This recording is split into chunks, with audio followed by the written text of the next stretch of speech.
My name's Pauline Reynolds. I am one of the art directors for this beautiful project. I am from Norfolk Island, so Norfolk Islanders are descendants of the Pitcairn Islanders who arrived there in 1856, descended from Tahitian and Hawaiian women and the Bounty mutineers. So we erected this stone during what we call the Bounty Festival, so it was the arrival of the Bounty. It's really amazing to have this stone here that marks the beginning of our people. I am first and foremost a historian, so I look to the past to understand my present and hopefully my future. So I belong to a collective called the Ahu Sisters. There's 4 of us, and one of them found the book called Tapa in Polynesia, and she found that there was a chapter in there called Pitcairn Tapa, and that's when a group of us got really excited because I'd been looking at trying to understand where the women in our history came from. There were 12 women on the Bounty that ended up on Pitcairn Island, and 6 of the women had children, so we descend from those 6, and 6 of them didn't have children but had enormous impact on the culture that we are part of today. So then I started writing to museums and found a group of tapa from different museums all around the world. After all of that research, then I started looking at how do I actually make this cloth. So I've seen 3 shore books. The Te Papa example doesn't have text with it, and that's actually really interesting for me because then my attention just goes to the tapa that's inside the book.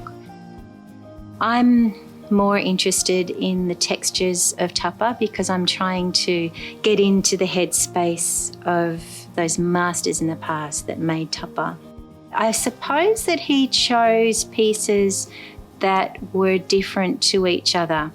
I suppose that he chose to make books that had, several very, very fine pieces and several thick pieces. And so the textures are super important in those books.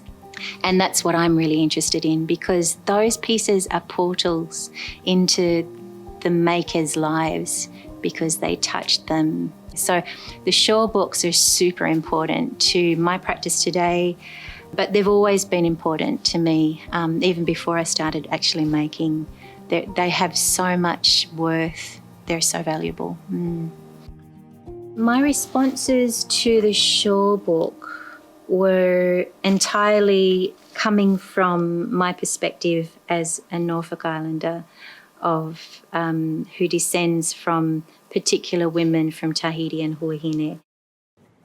So my pieces, they're all about the tapa. So this is the past for me. And so what these are mini replicas. So a tiputa. In the 1820s on Pitcairn Island, they made a series of tiputa. Tiputa are like ponchos, and you put a slit over the top. So this is one in miniature. So if you can imagine the slit there. So what I was trying to do is show the layering in this replica. So this is my past piece. This is recording the process that those women used to make their tiputa. These 2 here, they have uru, banyan, so breadfruit, banyan and aote. My present piece is a cut tiputa, so half of it here is here with Te Papa.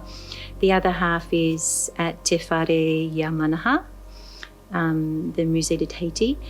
And I've cut it because that's sort of a response to the book and how I feel about the fragmentation of those pieces that exist in the sampler. I used to be angry, maybe not angry, but I used to feel sad about the samplers. But through this project, I've actually I've come to a place of understanding that we can't change the past, and I'm so glad that the samplers exist.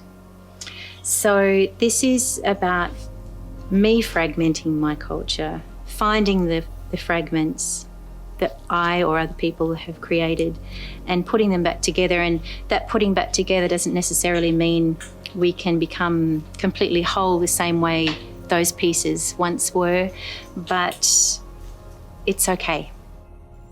My future is Hina, of course. We're staying near the lagoon, lucky us, and the moon's been rising. I've been getting up at 5 a.m. and there she is. She's just over the horizon and she has laid down her ahu, her tapa.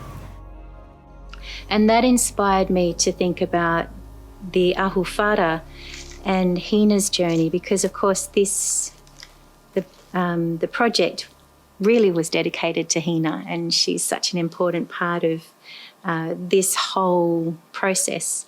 I imagined Hina taking the ahu whara off her shoulders and letting it go down onto the lagoon. And the ahu whara is then the moonlight, and that's our way of always being able to join her if we want.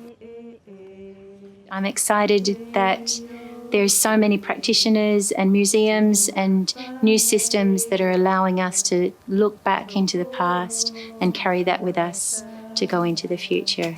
And that's my hope for the future.